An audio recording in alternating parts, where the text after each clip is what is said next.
Ladies and gentlemen, thank you for joining me once again today. As always, my name is General Confusion, and look at this guy pose. Majestic as hell.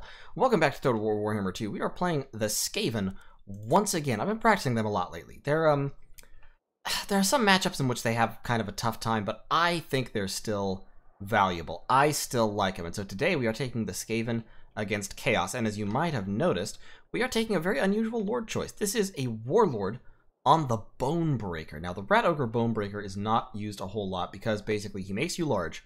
He makes the Warlord a little bit tougher, but the Warlord isn't really a strong meta pick for the Skaven in any case, but he has one advantage to him. If we look at this Warlord, he's got Verminous Valor, Rally, the Shield of Distraction.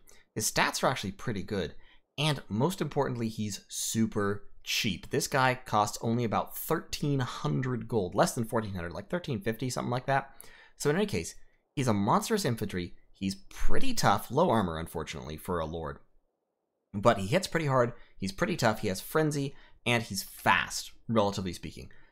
Speed 60 in combination with Verminous Valor lets him get out of a lot of situations that might otherwise be terrible for him, because that lets him blast infantry aside and gives him a speed and leadership buff. So very, very nice. And to support him, we've taken 3 Rat Ogres and then a very, very wide Chaffee army. So we're going to leave it on slow motion for now. We've got a huge front line of Clan Rat spears, Clan Rats with shields, so all these are the shielded versions, and then 2 Storm Vermin with sword and shield. And I've talked about these guys before. I really like them in a lot of matchups. Storm Vermin with sword and shield, honestly, are just a solid elite infantry unit. They cut through chaff very easily. They grind their way through anybody without a lot of armor piercing very, very effectively, especially because with the strength in numbers, as long as their leadership is above, as long as their hit points are above 50%, they actually have really solid melee defense, and their melee attack and weapon strength are also pretty decent. Supporting the front line, I have an assassin. So my good old buddy, the assassin here. Where are you? Come on. Come on, assassin. Show me your stats. My good old buddy, the assassin here, has Concealment Bombs, Trophy Heads, Rivalhide Talisman, and Slippery. The Rivalhide Talisman is the most important part by far. Lets him debuff a whole enemy front line.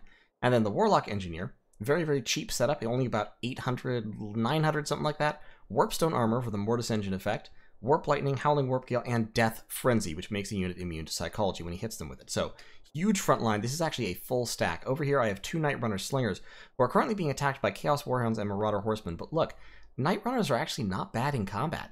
They're actually beating the Marauder Horsemen. The Chaos Warhounds with Poison are winning right now, but they will start losing pretty shortly. So that's my whole army. Big front line, 3 more spears behind, 3 Rat Ogres, Warlord, Assassin, Warlock Engineer, 2 slings. My opponent has taken 2 Marauder Horsemen with throwing axes over there, 2 more over here, plus another Chaos Warhound of Poison, so 2 of those total. Front line, Forsaken flanking. Forsaken are very good against Skaven.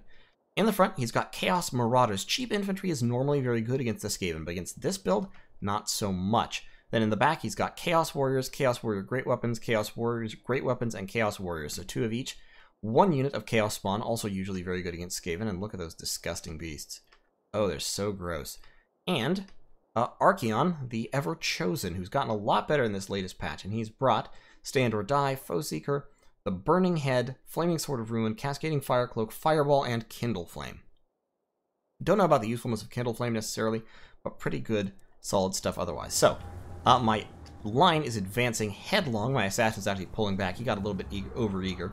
As you can see there, we are actually chasing off the Marauder Horsemen, who are busy going somewhere. The Chaos Warhounds have broken 1 Night Runner, but the other is piling in to attack them. And the Rat Ogres are swinging over in this direction. We're being flanked on this side, but I'm just kind of ignoring them for now. The melee engagement is ongoing. My Warlock Engineer is going to plunge into this fight, and the Mortis Engine effect, once he gets in, is actually pretty significant. He's going to drop some Warp Lightning on this part of the front line, so watch that happen. Boom. And he racks up a bunch of kills every time he does that. 9 kills from that one shot. Those Chaos Marauders are really suffering. Oh, we've got a Burning Head going down, but it actually kind of missed. It clipped those 2 units and then swung around behind my infantry, so not a whole lot of damage there.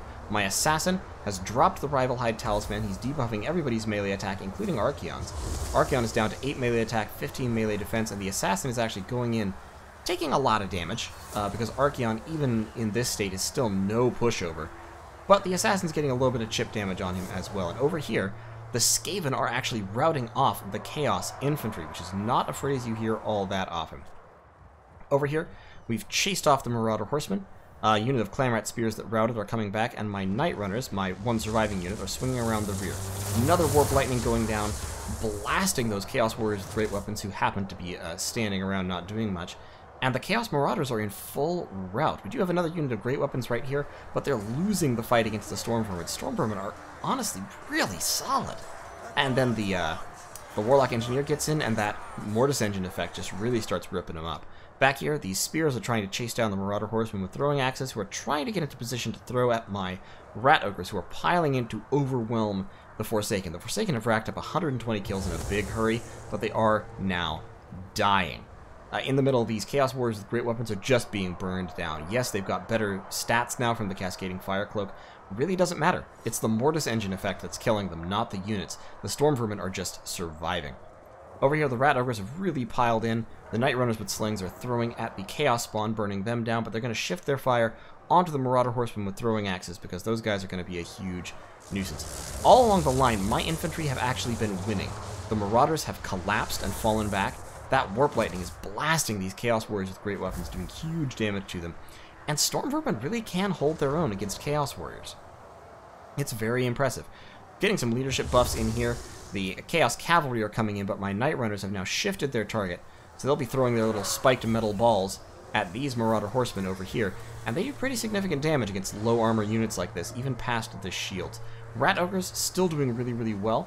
We've broken the Forsaken, we've broken the Chaos Warriors, and now we're rolling up the flank to get into this next fight. The Chaos Warriors are broken.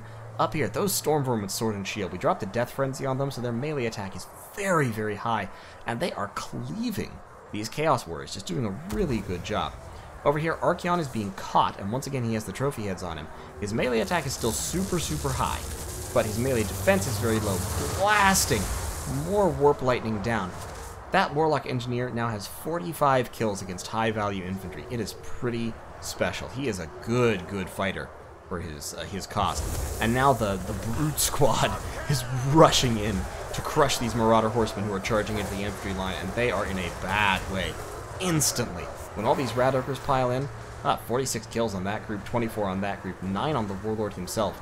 It is a bad time for whoever they attack.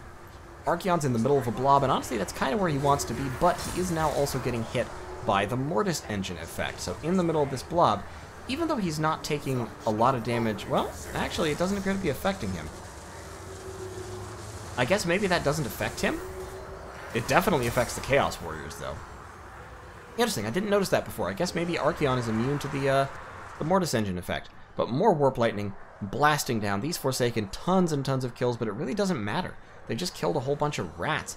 And I still have a lot of rats, plus Rat Ogres.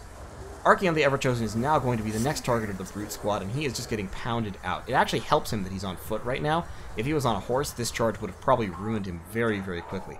But I've got more units everywhere, chasing off enemies. These Forsaken are getting dragged down by the Warlock Engineer. Routing units returning on all sides, and Archaon is getting punched out by the Rat Ogres. He's just getting knocked around, not really getting any damage off. More Warp Lightning coming down.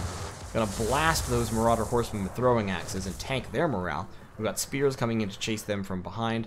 And Archaon, at this point, admits defeat. The Chaos were just too beaten up to win this fight. And my Storm Vermin with Sword and Shield were still pretty healthy. My Clan Rats have gotten pretty bashed up. But honestly, just from taking a quick look around the battlefield, I think I had this one. The Rat Ogres were still pretty healthy, and they could easily have stormed over to break up these returning units as they came. And the Warlord on a Bonebreaker is not a bad fighter. Not a bad fighter at all. Cheap. Not a whole lot of other utility besides just leading Rat Ogres and punching things. But at leading Rat Ogres and punching things, he does excel, especially because he can pop that rally, the plus 16 leadership, and help keep the frenzy going for the Rat Ogres for longer, because of course frenzy drops when you get below half health. So looking at the army, this is not my usual style with Skaven. This is very much a rush build, but honestly, it worked pretty well. You can see here the Clanrat Spears did get a little bit punished because they don't do terribly well in melee with other infantry. But honestly, the Chaos Marauders did not trade well against this cheaper infantry. Clan Rats are very, very efficient for their cost. And they cost significantly less than Chaos Marauders do, especially with the support of the Warlock Engineer and Warp Lightning. Warp Lightning is an amazing spell. I can't say it often enough. Warp Lightning is fantastic. 61 kills on a Warlock Engineer, mostly against Chaos Warriors and Chaos Warriors with great weapons. He paid for himself right there, not even counting the effects of the Mortis Engine, the damage aura, which really helps collapse units in the face of Clan Rats when they really shouldn't collapse. You know, units that really should just beat the hell out of Clan Rats. My Spears, these guys I think were the ones on the flanks, and you can see they got utterly torn up by those Forsaken, who then rolled into other units. But even the Forsaken just got dragged down by numbers, and by, of course, the charge of the Rat Ogres. That unit up there that did the 192 kills, that still got torn down at the end. The Marauder Horsemen with throwing axes, honestly, I probably would have taken Javelins, but I guess they were looking for a bell or something. Or worried about a Plague Priest's Plague Cart, but honestly, like, a Plague Priest on the cart, on the Plague Furnace, costs 2,000. You can get a similar effect, like I said, a similar Mortis Engine damage effect for 900 with a Warlock Engineer, or less. And so I would just take these guys. Like, if there's not a reason you really need the Lore of Plague, just take Warlock Engineers. They're so much cheaper, they're still fairly durable because they're foot units, and they can drop Warp Lightning and do a lot of work for relatively little Winds of Magic. But in any case, thank you all so much for watching. This was a really fun game. I've been experimenting with some more. I've been getting back into the Skaven groove after all that time with the Vampire Coast. The Skaven, I still think they're a pretty decent faction. Not top tier. Like, when they first came out, they were bugged and broken, and that made them absolutely top tier. Since those bugs got fixed, and they also had a bunch more related nerfs, they're certainly not top tier anymore, but I think they can still compete in most, if not all, matchups. Vampire Coast, they have a hard time with. Vampire Counts, slightly easier, still a little bit difficult. But, like, against Dwarves, they have a good matchup. Against Bretonnia, they have a really good matchup. Against Chaos, I think they have a pretty solid matchup, to be honest. There are things Chaos can bring that can really hurt the Skaven, but something like this is a little bit difficult for Chaos to deal with, unless they go very, very heavy on Dragon Ogres and Shaggoths. And honestly, if they go very heavy on Dragon Ogres and Shaggoths, the Skaven do still have answers for that. The issue with the Skaven just is, they have answers for everything, but they can't bring an answer for everything all the time. So the Skaven are very, very dependent on counterpicking. I was just playing this build because I wanted to play around with it, and for winning the infantry fight, it works really well. The main issue is, if he had gone heavy on large, if he'd gone, like, with a double Shaggoth build or something, if he'd taken Kolek and somebody else, then I would have been in a little bit of trouble, because the Rat Ogres are not very good at dealing with Dragon Ogres, who have a bonus versus large, and the Rat Infantry, of course, are also terrible at dealing with large terror-causing monsters. Death Frenzy helps mitigate that some, but even so, there's no armor-piercing anti-large in here, and there's no armor-piercing at all except for the Rat Ogres and the Warlord, so that could have been a real problem. But, fortunately, as is often the case against Skaven, my opponent chose to take a very wide infantry-based build of his own and try to just kind of grind it out with superior infantry. And honestly, against something like this, grinding it out with superior infantry is not a fantastic idea. So in any case, thank you all so much for watching. Hope you enjoyed the video. I certainly enjoyed playing the game, and I'll continue bringing you more interesting build content for the Skaven. I'm going to be working more on the greenskins as well, and of course the Vampire Coast and maybe a little bit of the Tomb Kings even.